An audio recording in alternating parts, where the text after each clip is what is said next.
তওবা করতে লজ্জিত হইও না। মনে রেখো তোমার গুনাহের চাইতে আল্লাহর দয়া অনেক বড়। তুমি শুধু আল্লাহর উপর ভরসা রাখো। দেরিতে হলেও তিনি কখনো তোমাকে নিরাশ করবেন না।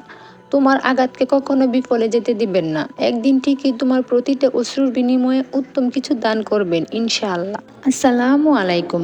আশা করি আল্লাহর অশেষ রহমতে সবাই ভালো আছেন। আজকের গল্পটি ইস্তেগফার মিরাক্কেল।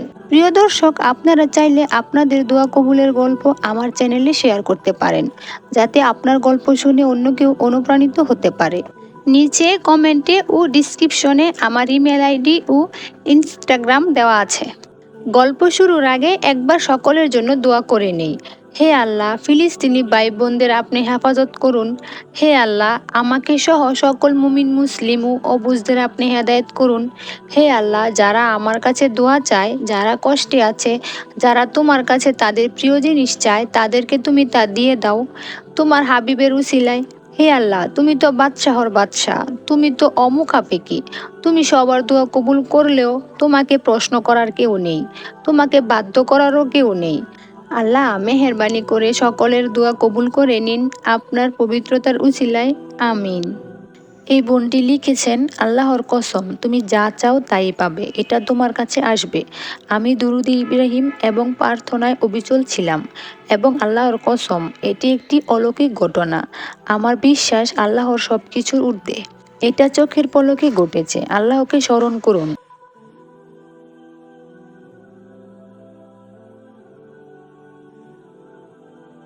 আল্লাহর কসম, আমি আনন্দে কাঁদছি।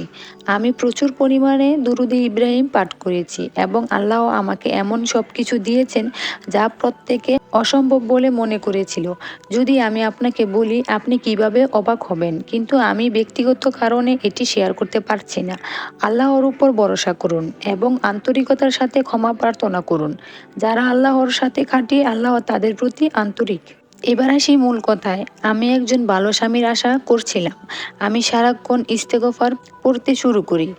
আমি গত 2 বছর ধরে প্রচণ্ড মানসিক সমস্যায় ভুগছি, কিন্তু এই তাসবির কারণে আল্লাহ আমাকে সামলানোর শক্তি দিয়েছেন। কখনো কখনো আমি আল্লাহর কাছে আমার ইচ্ছাও চাই না, তবুও তিনি আমাকে না চাইতেই পূরণ করেন।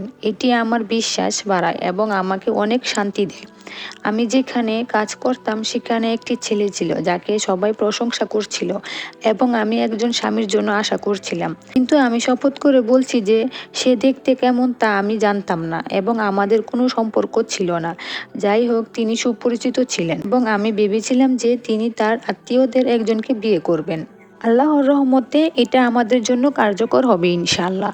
তবে নিয়ত অবশ্যই আল্লাহর সন্তুষ্টির জন্য হতে হবে, এবং লোভের বশবর্তী হয়ে ক্ষমা চাওয়া উচিত নয়, বা ফলাফলের জন্য সময়সীমা নির্ধারণ করা উচিত নয়।